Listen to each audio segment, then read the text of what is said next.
Archangels, ghosts, and Bigfoot. Oh my. It's just another night for Supernatural Girls.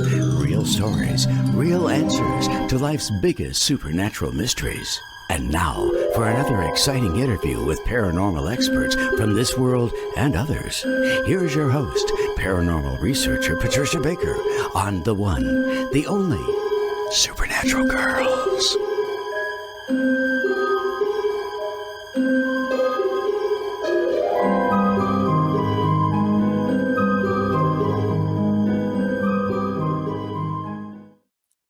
Welcome, everyone, to another exciting episode of Supernatural Girls.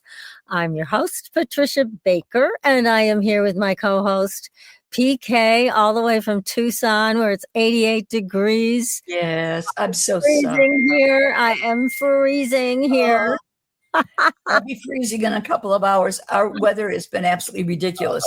34 yesterday, 85 today. Wow. After all, that's a big difference. Gosh. it certainly is. It certainly is. We've got a great guest tonight, William J. Hall. He is the author of the book about the world's most haunted house. We are going to hear the story tonight. He is the investigator on it and the author of the book, so it's going to be a great show. And I want to mention that next week, everybody, we have Michelle Clare coming on, who's a very famous medium. And she's going to be doing free readings. So put it on your calendar if you can break away from whatever you're doing from 6 to 7 p.m. Eastern. Then you're going to be able to call in and speak directly with Michelle. So we are in a 2-month, PK. What's going on? Yes, we are. And it's all about partnerships, relationships, good team playing, all that good stuff. Partnerships are the most important situations that we're involved with. And 2 also represents female. Okay. So we got a lot of fun stuff taking place. Business partnerships, all these good things taking place. And 2 also says we're overly sensitive, which can also make us insensitive. You know how that goes. Yes. You prod me, I'll prod you back, that kind of thing. Right. So it's working with others, and it's going to be kind of strange because it's going to be important to be very patient right now. You're going to find that new opportunities can be made available to us, but most of the concern is going to be about business and relationships. We'll put it this way: business relationships, marriage, divorce, love, and affairs. All of the above. All in one. Oh my God. That's right. You decide whether you want to play with it, deal with it, or run away from it. It's all there. Sounds like a fiery situation. If you ask we got to remember not to let the sensitive side get in the way, because that's really what's going to be the big issue. Right. If we allow our creative side to go forward and not let the sensitivity push, we've got it made. Yes. But it's really a good time for doing some studying and looking at our relationship or relationships. If we're overly sensitive, we can be insensitive and be the one that's actually putting the pin in the dowel instead of the other way around. But if you could take some time to study a little bit about your partner, excellent timing to put some good things together. And there's going to be a tendency, though, unfortunately, to be overly sensitive. And if that be the case, we could become very moody and quite possibly be the one that creates the very thing that we're trying to avoid. Right. Well, I remember we had a wonderful guest on our show a couple of years back, and she was a relationship coach and a medium. And she said there's only 2 energies in a relationship. You're either pushing away or you're drawing them close. Which one are you going to do? Now, obviously, most relationships are a combination of those 2 things. But I think sometimes people get a little lost in their negativity. And so they don't realize that they are truly pushing the other person away. And they could end up in a situation they didn't really want. Well, So, there's a tendency to be overly sensitive, and that makes us very moody. And quite possibly, we're the ones, as you say, pushing the other one away. They're yes, not a pinata. You've got to put the stick down and take a good look at what's taking place. Part of what we're going through is going to create mixed messages to what's taking place. And so if we kind of work with it by putting relationships up front, the best and the worst of times are going to take place. If you see it going downhill, pull up, and it doesn't hurt to say, I'm sorry. It's a lot better to say, I'm sorry, even if you don't mean it. You give yourself a time. Well, that gives things a chance to settle down a little bit. And then you really find that it's workable. Yeah, exactly. Made or broken in twos. So whether it's work relationships that you're dealing with, your partnerships, and remember 2 represents female. So if there's anything a little dicey going on, the odds are that she will be the overly sensitive one paying attention to what I'm not getting out of this relationship. Right. Well, this is good. So remember that, Patricia. Yes, we know we got to watch ourselves. So all of this is good information, and we're still waiting for our guest to show up in his on our studio tonight. So in the meantime, I wanted to ask everybody to please go ahead and follow us on all of our social media. You can find us everywhere with the same handle, which is at Supernatural Girls, GRLZ. It's the same on Instagram, Facebook, TikTok. And I've got some new stuff I'm going to be putting out. You know, I have 2 unpublished books that were gifted to me, and they were written by Dr. Andrea Puharich, who was a medical doctor, and he was at the forefront of all things paranormal back in the 40s, 50s, 60s, 70s. I mean, he was the first one on a paranormal project called Project Penguin with the Navy. Oh, yes. Remember that? Yes, a lot of people don't realize the Navy has a lot to do with the whole UFO thing and paranormal stuff. So anyways, one of the things he talks about in this unpublished book are all of these orbs and what they really are. And in addition to that, remember, these things were written many, many years ago. He talks about the gut being the second brain and how your gut health is so important, and your gut's going to direct everything. So those segments I'm going to start sharing with everybody on TikTok. So sure, if you're not following us on TikTok, make sure that you do, so that you can get all the latest content that we're going to be putting up. Yes. When you put it up on TikTok, are you going to put it up on your name or by the show's name? It's going to be the show's. Everything's under the show's name. Well, just wanted to be sure so that our clients that those all under Supernatural Girls. So that's good show. Go. So I see our guest is with us, and I just want to introduce him to everybody. William J. Hall is the author of the paranormal bestseller, The World's Most Haunted House.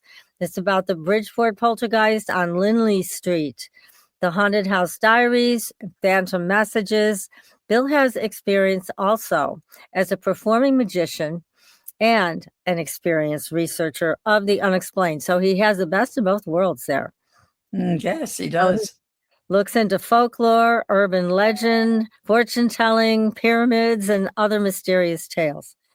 He has been interviewed around the world and broke Discovery Channel records when he appeared on Devil's Road on the Travel Channel and other programs. And his syndicated column, the name of it is Magic and the Unknown, ran for 6 years in multiple newspapers. So the case synopsis, I'm going to give that to you before we start to question Bill all about this. The story of Lindley St from the back cover of the book. It is unprecedented. The story of the 1974 Bridgeport, Connecticut poltergeist is at last revealed. A crowd of more than 2,000 onlookers gathered. National media reported jumping furniture, floating refrigerators, and attacking entities. Sounds like a pretty active place. Decades after the publicity quieted, more than 40 hours of never before released interviews with police officers, firefighters, and others tell the story as it actually unfolded. And that's all in this new book that's just been re-released, I should say. And Bill, welcome to the show.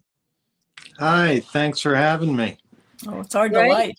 Yeah, great to have you here. This fabulous book. We remember the story from years ago, but tell us what is it that drove you to write about this? It's a fabulous story, but what is it that piqued your interest? Well, originally, I heard about it as I was performing magic. When I would go around, people would ask me about it. Is that real? Or, and I really didn't know anything about it, never really looked into it. And all those years had passed, and then I happened to be on Facebook and happened to see a post about it. Does anybody remember this haunted house on Lindley Street? And I looked at it and I'm like, oh, that's interesting. I never looked into that. And I started Googling it, and that started the rabbit's hole. Yeah, a deep rabbit's hole. My God. Yeah. So many witnesses. That in and of itself is unusual. Yes, that's the public part of this makes this truly a unique case. The fact that it was so well witnessed and that it was such a public outcry. There's of course bad repercussions from that, but it definitely became something that made a lot of people believe. Yeah. Did you get to witness anything? No, I mean, I was 10 at the time. So this book in particular was a clearly researched and written from both my interviews and the 30 hours interviews that were done in 1974 and beginning in 1975. So no, and not in this particular case. I wish, but. Yeah. Yeah. Chanel, could you please put the book cover up so that the audience can see? Yes. There it is. Now that's not the story, but that's a collection of photos and archives from the case files. So a lot of people have been asking me to release parts of the Lindley case files. So that's what this is. It's kind of a full color 50th anniversary, if you will, companion's guide. So just to clarify what it is, because that could be confusing. So yeah, no, we don't have a copy of that one. We have the original, but it's fantastic. It's great to see photos. I mean, that's definitely that's a really big deal to have the photos to refer to. So tell us how this whole thing got started with this haunting. Well, the Goodins adopted, well, first they had a little boy who died very young, and that's important because that's part of this whole energy that built up. And he died when he was 6 years old, the little good Jerry Jr. And then they adopted Marcia from Canada. And it was after that that they started to have some things happening. They had banging sounds that started in 1971, which was a few years before the 1974 real public outbreak, where it became known to everyone. Mm-hmm. But so there was poundings, there was doors opening and closing, there were keys being misplaced, a chair in a different place, things like that, where Jerry, matter of fact, can fight it with a friend and thought he was going crazy. So when all of this started, the family must have been out of their minds, because this is, again, a long time ago. Definitely. And it wasn't a popular topic of discussion. So how did they deal with this? Well, not very well. I guess as well as you could expect. Laura was kind of neurotic to begin with, so she was a mess by all of this. Mm-hmm. Clearly, really, really distraught by it. Not that I could say I could blame her. Jerry remained strong, but he went through different kinds of feelings, anger, depression. He was angry because he couldn't defend his family. Yeah. And in fact, at one point, he even said, come and kind of saying, "Hey, come get me. Let's duke it out," kind of thing. So you can leave my family alone, kind of thing. But so they had mixed emotions, very real. Not. I guess I would say I would characterize it as that very real. Not like the horror movies. There were calm moments. There were anxious moments, and there was overall anxiety by the situation, and then it got worse with the public display. And what do you mean when it got worse? You mean the all of the poltergeist activity got worse? Well, the poltergeist activity got worse, and at the same time, the public, as a result of it, the public started forming outside the house, so that became a real issue. Yeah, and that is very frightening. Yeah. So then they were being invaded inside the home and outside the home. That is nothing worse. No safety zone. Yeah. Right. And Jerry at work, he would go to work and get made fun of. So there was no escape at work either. That's sad. Awful. And so all of this happened after they adopted Marcia. Yes, that is true. Yeah. And then as you look at the whole picture with this family and what they were going through, the death of a young child and then adopting another one and then having the whole house erupt with paranormal activity, what is your thought on where this came from? Well, I think it was a buildup of, obviously there's a missing ingredient that we don't know, the $6 million question. But aside from that, there definitely was a buildup in that negative kind of frequency that would attract these kind of parasites, if you will, which we call poltergeist.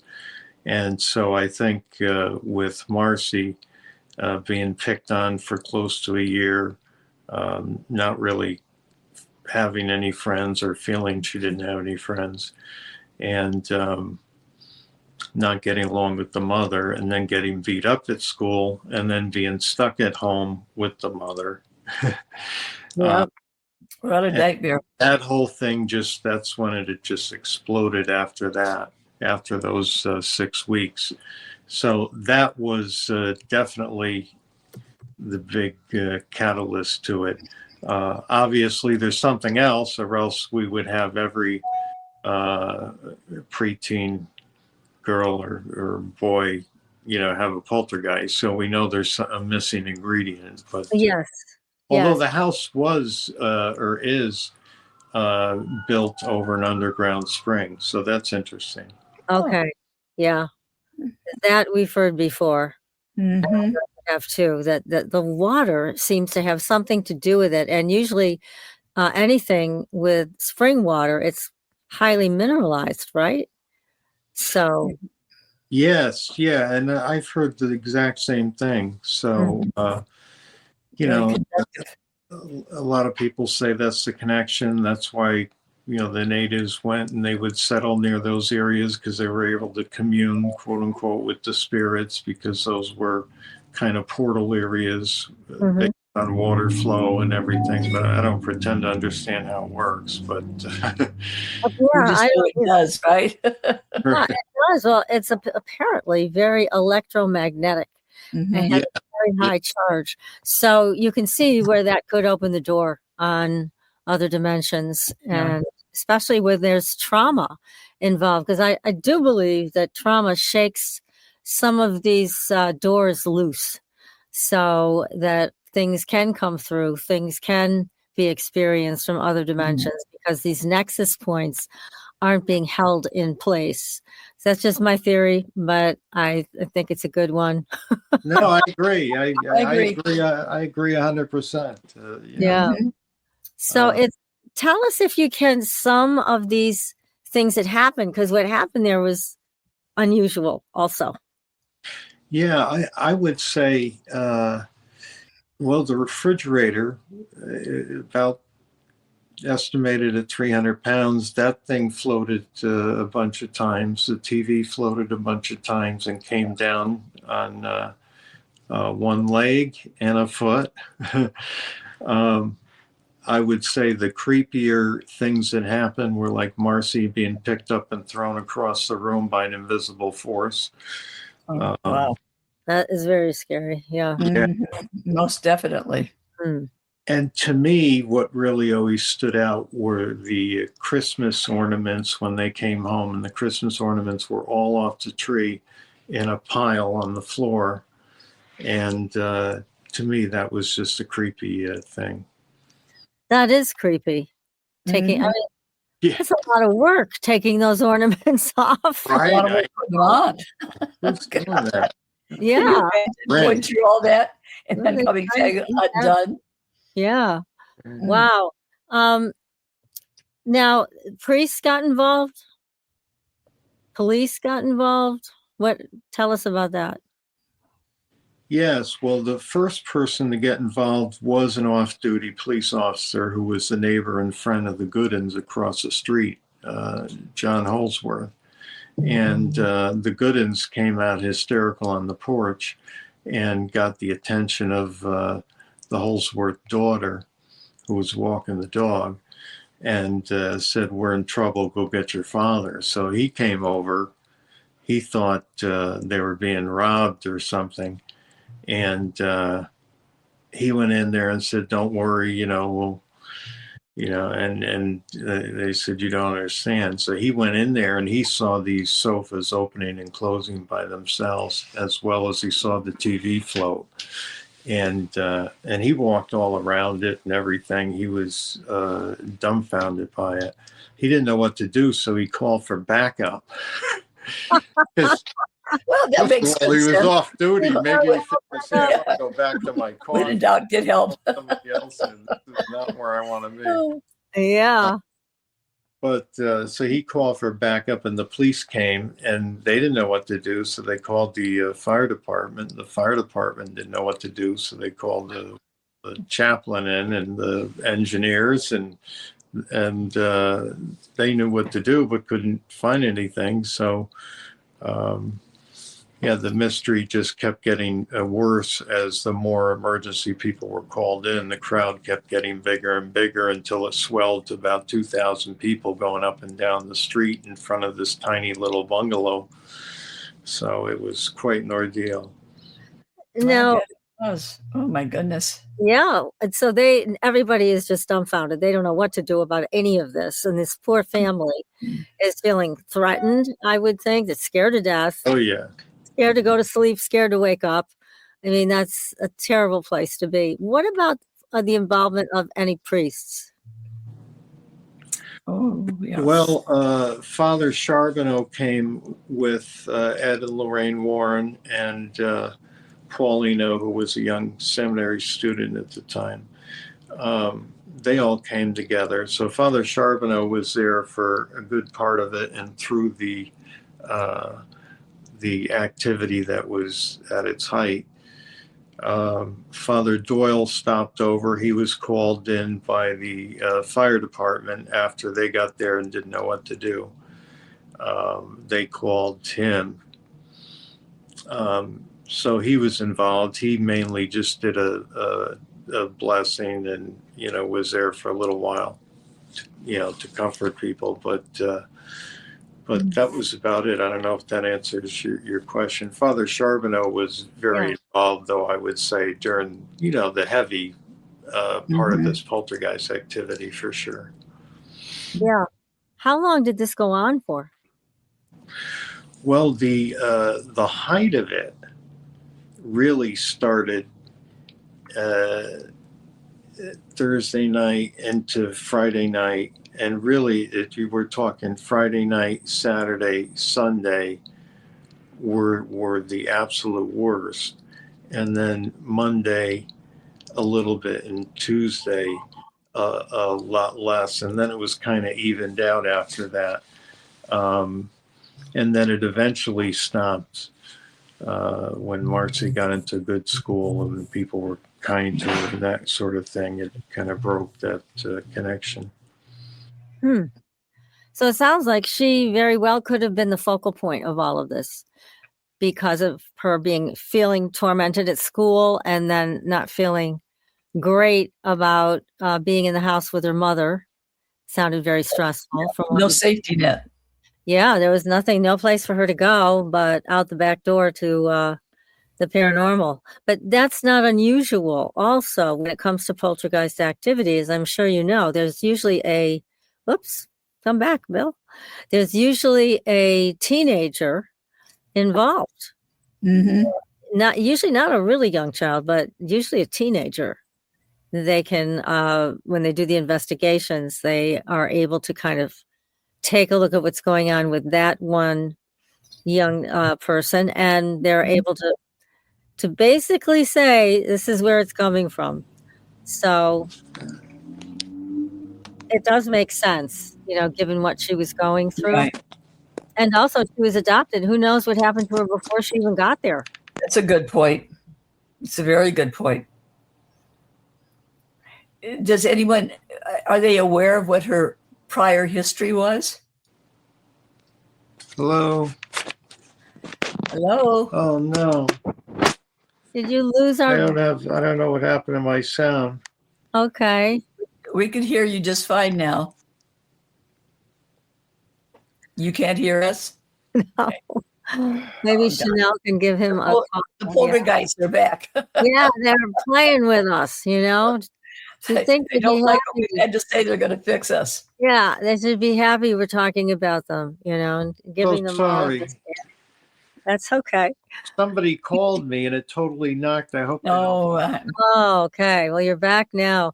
So, yeah, we were talking about teenagers and how in a lot of poltergeist cases, they're able to kind of not blame the teenager, but see that that's the source of all of this. Emotions are high, hormones are out of control with teenagers. And in this situation, this young girl, I'm sure, felt trapped from what you described. It didn't sound like a happy home life at all. It did not. No, not at all. And you're absolutely right. In these poltergeist cases, we do find that it's preteen girls, basically 2-to-1 over boys, based on what we know. Of course, but it still stands out.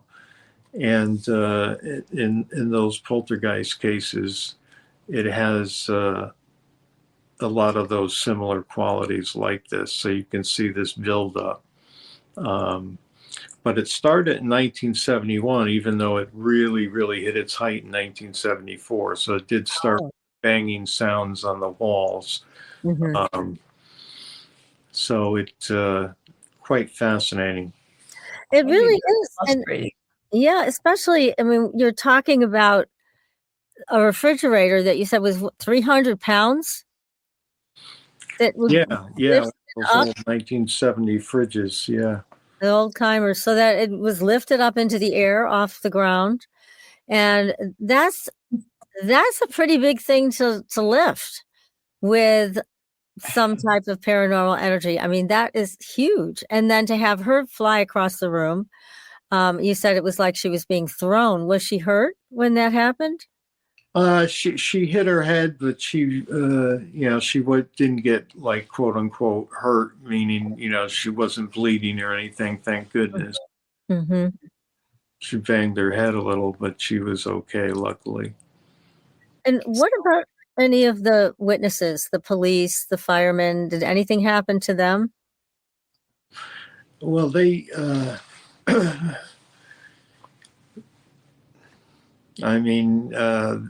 basically they were witness to a lot of things. But they weren't attacked. They weren't the focus of any objects flying around the room or at them or anything like that. No, I would say the closest thing would be a cross came off the wall and floated down, and that came in the direction of one of the police officers, and he backed up and left the house and locked himself in the police car.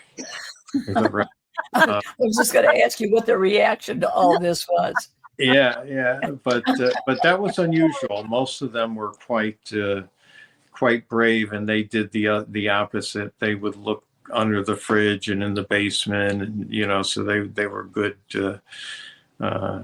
I was going to say good little Stewards detectives. of the time. Yeah, they right. did a good job. They did a They really. were looking for strings or some type of a hoax. They were looking for anything. Well, that would be the thing you would think at that point in time. I know it. Yes, that's right. Now, it stopped. You said when Marcy was accepted into a better school, that she wasn't being tormented anymore. So that made a big difference. So the family was able to stay in the house, and a lot of people have this happen. They leave the house. Yeah. So You can see why. Stayed. Yeah, they wanted to leave the house. They tried to sell it, but couldn't get what they wanted for it. So they ended up staying in the house. They ended up painting the house and staying there. Of course, they couldn't really get away from the stigma of that house, but I imagine not. What are you going to do? I think he owed a lot on the house too. So between that and, of course, the obvious reason for somebody not wanting to buy that house, plus the fact that he probably wanted more than it was a little overpriced. My understanding is for the time. Mm-hmm. So he wasn't able to sell it, but that was his intent, mainly because he couldn't. They couldn't live there. They were, tires slashed and clothes torn up, torn and left in the yard and that sort of thing. So there was a lot of vandalism or ridicule going on. They would have loved to leave town and start somewhere a little bit fresh. But right. Now, did anybody ever see any entities, any figures? Yes. Paulino saw, and Lorraine also described them the same as four entities, like gauzy-like figures, Mm-hmm. and that would come out of Marcy's room. And Father Charbonneau also saw a gauzy figure in the basement with. I know Ed Warren was there. I don't know about Lorraine, but so Father Charbonneau saw a gauzy figure in the basement. And at one point, the whole house filled up with this gauzy kind of smoke. And, wow. And Paulino had everybody leave the house. That's when he was there and everybody had kind of left. And he got him outside because he felt the energy was really just getting too much. And so it's quite fascinating. All the things that happen, just it goes on and on. It's crazy. It is. I mean, these are profound poltergeist activities. These aren't just little things. They're pretty big, and it's great. At least it came to a conclusion. It came to an end. But still, to live through that and feel you're not safe anywhere, that's a really scary thing. I mean, I'm sure they also gave some thought to the possibility that even if they left the house, these things would come with them. Yes, while it was going on, they mentioned thinking about leaving, and Ed and Lorraine warned them that's not the way out because it'll just follow you.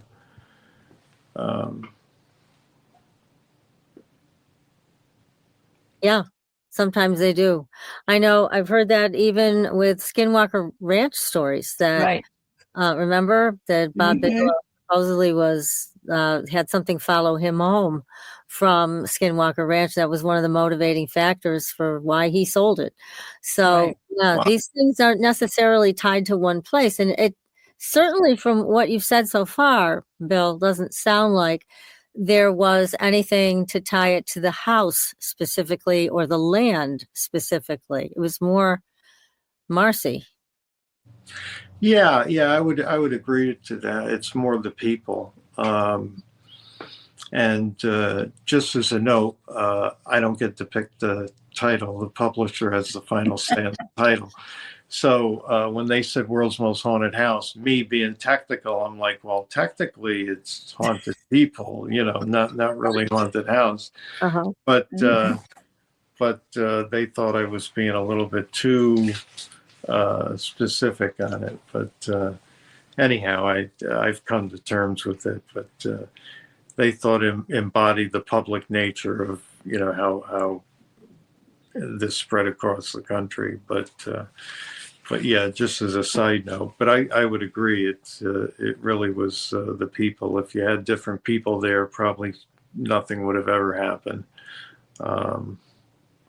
Right, because I know when we've had people on talking about haunted areas, it oftentimes boils down to graveyards underneath the homes or the areas that have been covered over and nobody even knew they were still there, or things like that that tie the spirits to that particular place. But it doesn't sound like anything like that was underneath that house. It was, as you mentioned, the spring, which means heavy duty electromagnetic impulses, but it doesn't really say that, it was a graveyard or anything like that in the past. Gosh. Right. Definitely. Yeah, I agree. Yeah. With the spring being there, could it have come from another source that had been moved by the spring itself to move to that area where it finally manifests itself? Well, I mean, I suppose that, we can say the spring contributed to the electromagnetic energy. So in a way, that would be what you're saying. But yeah, I don't know too much about the spring part of it. But I do know the water flow is supposedly important, even though it's hard to get it articulated as to how it works. But yeah, I think some of these beings really know how to use that electromagnetic force with the water. What's the status of the house now? There's a family living in it now. Nice guy, from what I understand. I haven't talked to him yet, but I do want to go in there. So I do have to give him a call. But yeah, nothing is going on in the house right now. My understanding is, which wouldn't surprise me unless, depending on the people, of course, because otherwise, I think without the right people in place, then you won't have those things happening. Right. So yeah, I think that's true.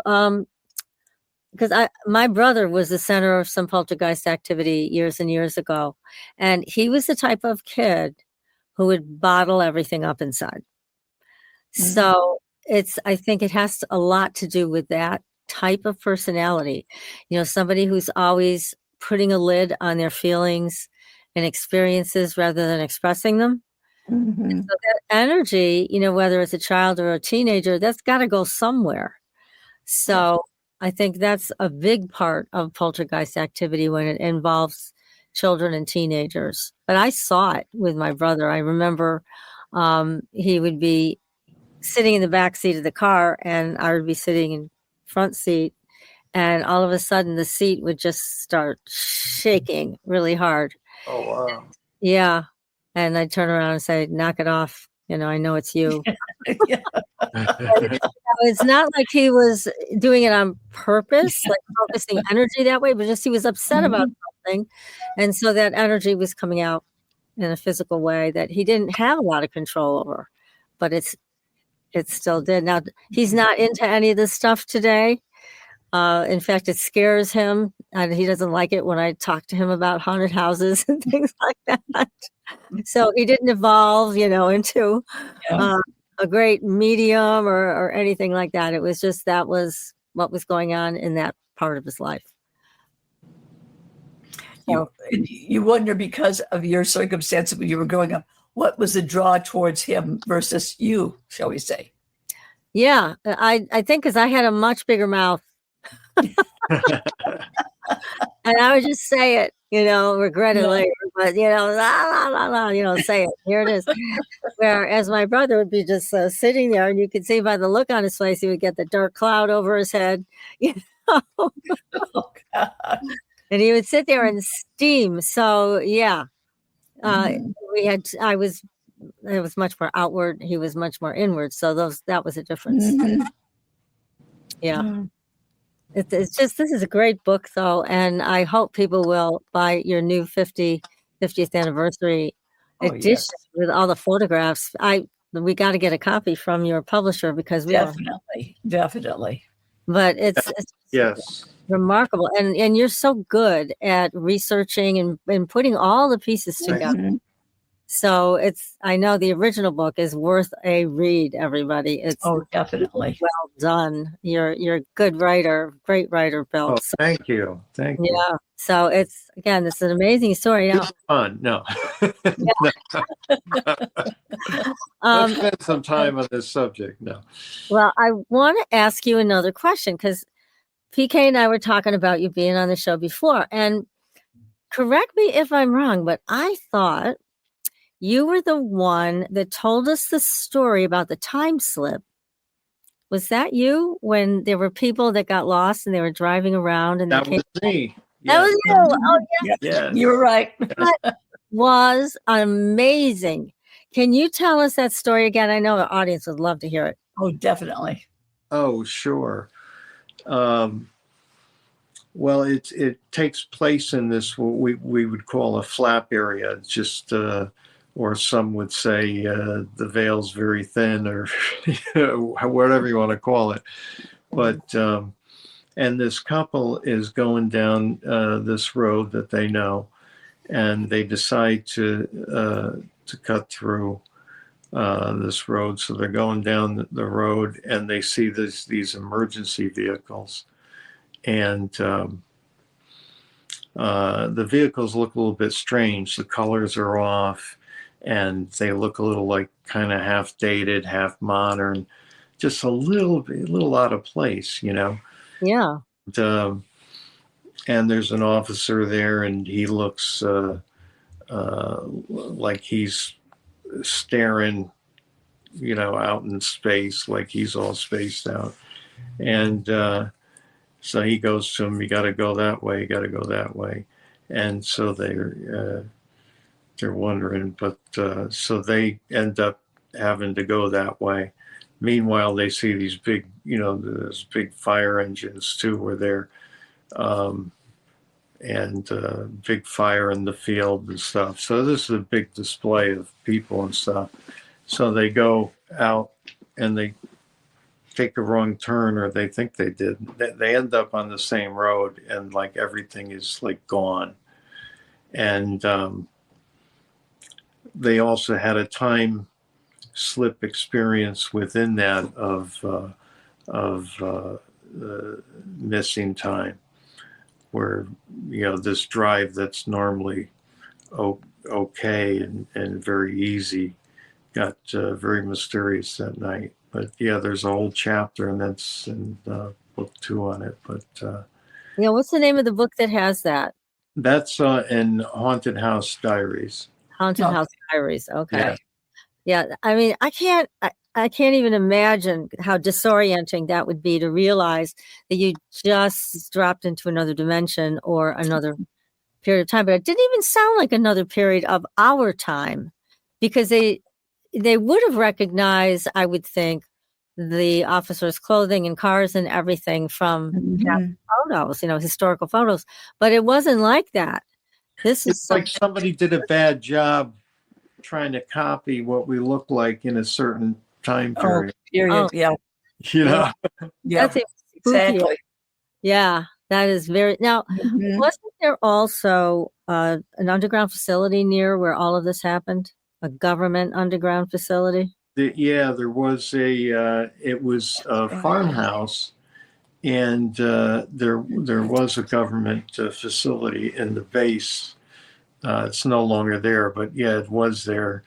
And we even tracked down somebody who worked on the electrical there and gave us further plans on the place. But and you check the ownership out, and it's owned by this or this or this, and it's just all you can't figure it out.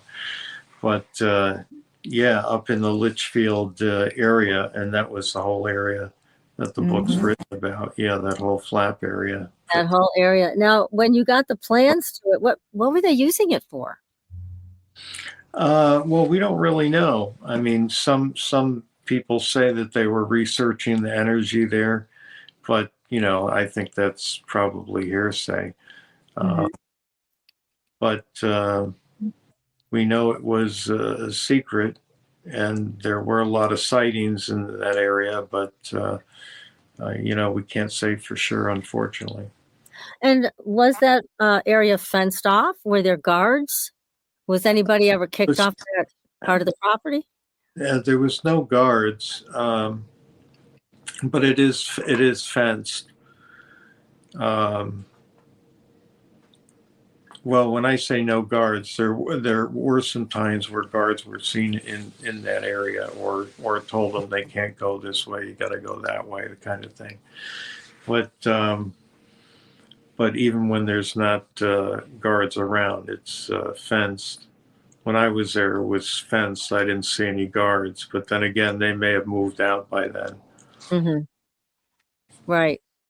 So nobody has an answer on what that facility was used for, but like you said, they may have been testing certain things in the area, and they may have heard, because weren't there other hauntings and things that were going on, especially in one farmhouse?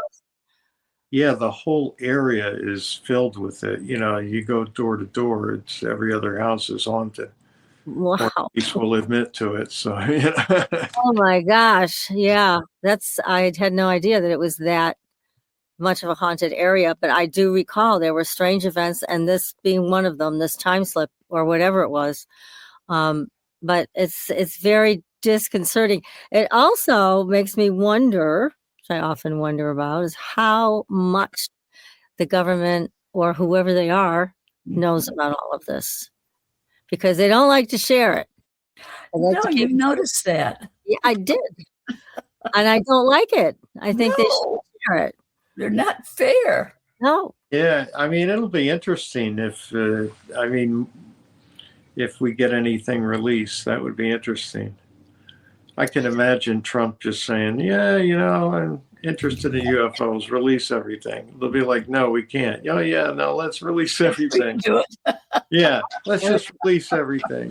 Why not? Look at compromise. Come on. People deserve to know. I'm doing so well with everything else. Why not do this? So I'm all for it, but I know he's got a few more important things on his plate right now. What's more important? Yeah, it's very important to us. We want to know. That's right. Inquiring minds want to know. Yes, we do. But we've been told everything's so compartmentalized in the military, the government. It's like the right hand is never told what the left hand is doing when it comes to these particular events. And we've heard all kinds of stories through the years about if a Bigfoot goes rogue or something like a Bigfoot and starts attacking people, they'll send in the military to deal with it. So we've heard those stories. And certainly in history, there are reports of pretty much wars between Bigfoot-like creatures and Native Americans, where their children were being stolen or whatever, and then they decided to put an end to that, and they had an all-out war with them. So, but again, it's like, to us, all of this makes sense. There's nothing that's too strange for us. True. But certainly the government involvement or whoever it is, because it's not our government, I don't think knows much, but there's something else, whatever it is, whether it's a sub-government or whoever they are, they have a lot more information that they haven't released. Have you heard those kinds of things? Yes, I mean, I would agree with that. It's definitely about the compartmentalization and that sort of thing. I mean, the government does know how to keep secrets, although not all of them. Right. Depends on who you're talking to. but by and large, I mean, they could keep secrets. Let's put it that way.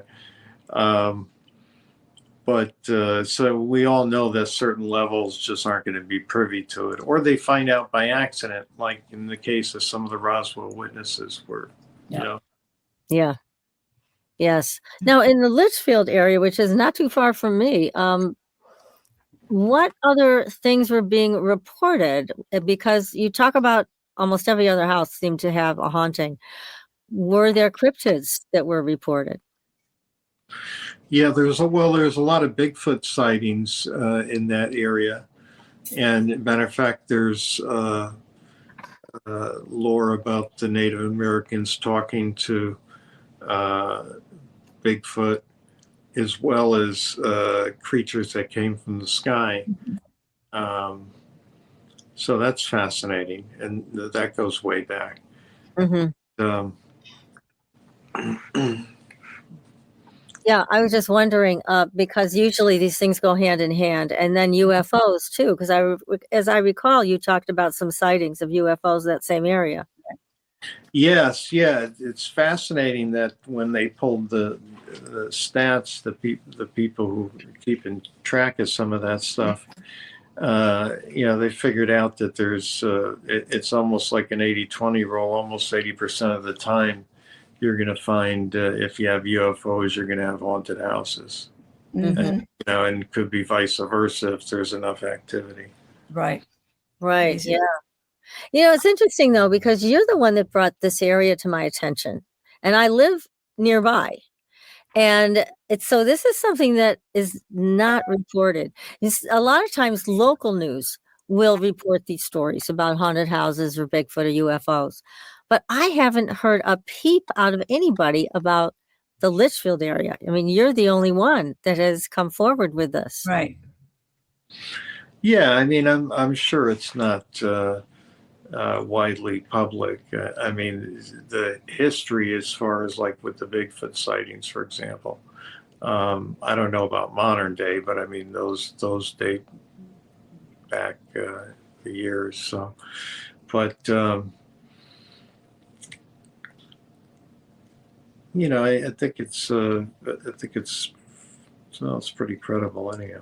Mm-hmm. Absolutely. It's just interesting that they've been able to keep a cloak of secrecy over this area. Right. And so it makes me wonder, and usually they don't try to keep that stuff quiet unless it's big stuff. Mm-hmm. Yeah, that's very true. So it makes me wonder. I mean, it wouldn't surprise me if it was because of the energy in that area. It's it really has a lot of history. Right, for sure. Yeah, and it does then. I mean, the more we talk about it, the more it makes sense that the government would have an underground installation there so they could poke their nose into it and see what was really going on. And again, that's not for our benefit. It would be for their benefit and to see how our government would not do that. Well, please. Right. Right. So yes, it is. Again, this is very. Oh my God, are you kidding me, Chanel? We got to wrap it up. Oh no. Well, it looks like we're coming down to the wire here with you, Bill. So. All right. It's been a delight as always. Total pleasure. Please list the names of your books real quick before we go off the air, so people can look for you on Amazon, Barnes and Noble, etc. You can get personally signed copies at williamjhallauthor.com under the book section, and you can pre-order the new book. It's actually being printed now, so it's kind of between a pre-order and an order. Okay. Beautiful cover. Like it. Oh, yes. Thank you. Very nice. Very much so. Well, Bill, I think you've got more to write about, especially about this Litchfield area. But we got to stay in touch so you can come back. I'm going to have to wrap, or we're going to be in trouble. So we'll be back next week, everybody, with Michelle Claire. And until then, we'll see you on the highway. Good night. Bye-bye. Good night. Good night.